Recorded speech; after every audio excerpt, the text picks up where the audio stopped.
savez, les Comores, c'est un pays réduit en matière de superficie, en matière de population. Bon, le fait que l'Afrique a voulu donner cet honneur à un pays comme les Comores, d'abord, c'est une très belle leçon que l'Afrique a donnée au monde entier, que nous, on respecte le droit. Le droit appartient à tout le monde. Ce n'est pas aux grands pays, aux petits pays, tout le monde a le droit. Mais nous aussi, en tant que Comoriens, pour avoir eu cet honneur, nous avons une obligation de résultat. Ah, c'est-à-dire, il va falloir qu'en février 2024, lorsqu'on va passer le flambeau à mon successeur, qu'effectivement, qu'on puisse dire, on a fait ça, ça, ça, ça. Donc, effectivement, ce n'est pas le travail qui manque, hein, que ce soit dans le cadre de la sécurité, que ce soit aussi dans le cadre du développement socio-économique du pays. Mais avec les événements mondiaux qui se passent et qui affectent l'Afrique, donc il y a beaucoup de travail à faire.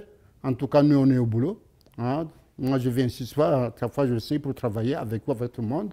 Et sur le terrain, dernièrement, j'étais au G7, je représentais l'Union africaine.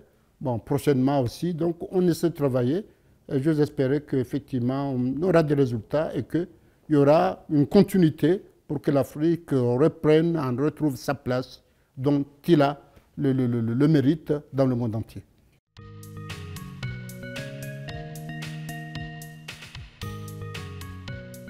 D'abord, c'est l'unité. Hein, l'unité ensemble et puis parler de la même voix.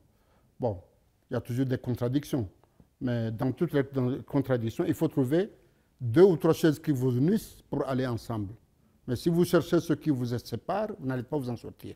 Donc, effectivement, vous l'avez bien dit. Hein, donc, le problème de sécurité, ça nous unit. Hein, parce que la sécurité, quand ça se passe de l'autre côté, pourquoi pas ça peut passer ici? Ce qui se passe en Europe aujourd'hui, on ne peut pas dire, il faut fermer les yeux parce que les conséquences, on les subit ici.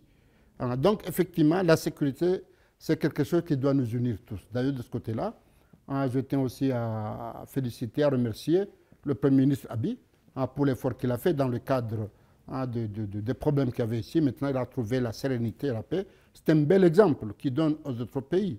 Et c'est un bel exemple parce que c'est l'Éthiopie qui abrite l'Union africaine. Donc, c'est une très belle leçon qu'on a trouvée. On doit faire autant par rapport aux autres coins où il y a les problèmes, surtout au Sahel, surtout hein, dans les autres coins, on doit faire autant. Donc ça, il y a un problème de sécurité qui nous unissent pour trouver une solution. Mais il y a aussi ce qu'on appelle aujourd'hui l'autonomie financière, alimentaire. C'est-à-dire, ici aujourd'hui, un pays comme l'Éthiopie, une grande terre avec beaucoup de produits, mais nous, au Comores, on va acheter au Brésil. On va acheter dans d'autres continents, alors qu'ici, on peut en trouver. Donc si on peut ici faire une coopération avant qu'on appelait Sud-Sud, qu'aujourd'hui qu'on appelle zone de libre-échange contre-africain. Donc ce qu'on peut trouver en Éthiopie, on prend ça avant d'aller au Brésil. Voilà, c'est ce qu'on appelle l'autosuffisance qu'il va falloir essayer de créer en Afrique. Et cette autosuffisance, effectivement, on en a besoin.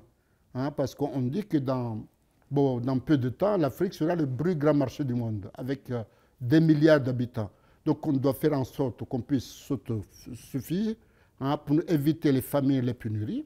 Et puis, si on a des produits bruts ou des produits finis qu'on va aux autres, mais au moins nous, on a le minimum qui puisse assurer notre vie d'une façon alimentaire et d'une façon sanitaire.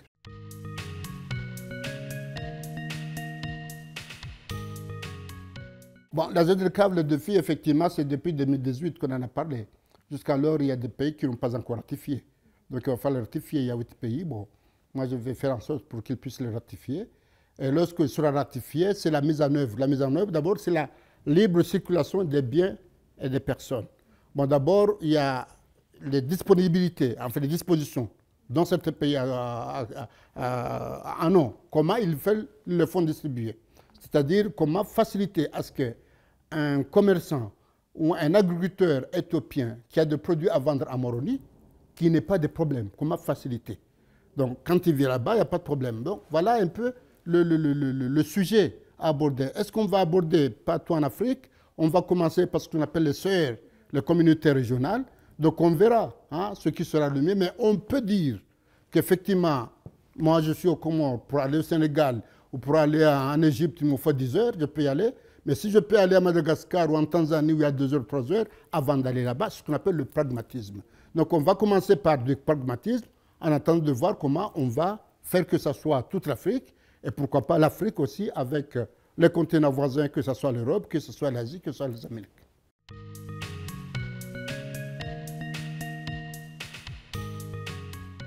Ah, c'est une très belle occasion pour nous, hein, comme je vous l'ai dit. Hein. Je vous l'ai dit. Hein, donc, on a hérité, bon, les Comores, effectivement, étaient un pays insulaire. On a hérité d'une procédure d'import et d'export, sans pour autant tenir compte. Ah, bon, c'est vrai, vous savez, l'Éthiopie, c'est le pays, seul pays africain qui a eu la chance de ne pas être colonisé. Ah, donc, c'est pourquoi il est en avancée sur le plan spirituel et moral. Mais nous qui étions colonisés, les colons nous ont fermé les pays voisins et nous font regarder les pays qui dépendaient. Donc nous, en ce temps-là, on passait à la France, on passait, alors qu'en Éthiopie, au Kenya et en Tanzanie, on peut avoir ce qu'on a besoin. Donc j'en ai discuté avec le Premier ministre, effectivement. Il m'a reçu, on a discuté entre nous, il a envoyé le vice-premier ministre, on a discuté, on a mis en place un comité mixte du gouvernement commun éthiopien. On va déceler pour aller pas à pas les priorités à laquelle on peut faire les échanges.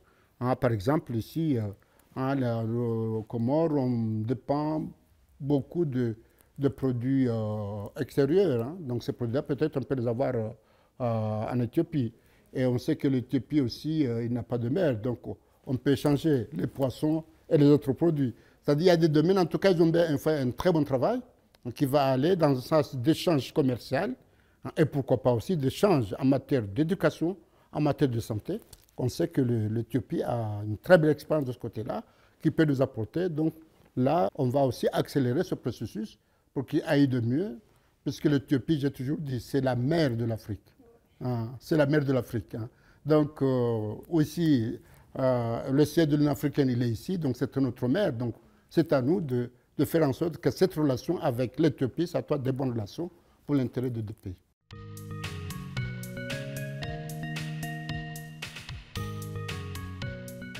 Le message que j'ai transmis, merci beaucoup de cet entretien, transmettre un message à mon cher frère, le Premier ministre Abiy, dire qu'on est disposé à travailler dans le cadre bilatéral, mais aussi, comme je l'ai dit, on est en Éthiopie, le siège de l'Union africaine, faire en sorte que l'Afrique soit unie pour affronter les défis, que ce soit la sécurité, que ce soit les besoins en matière d'alimentation, en matière de santé, et surtout en matière de jeunesse.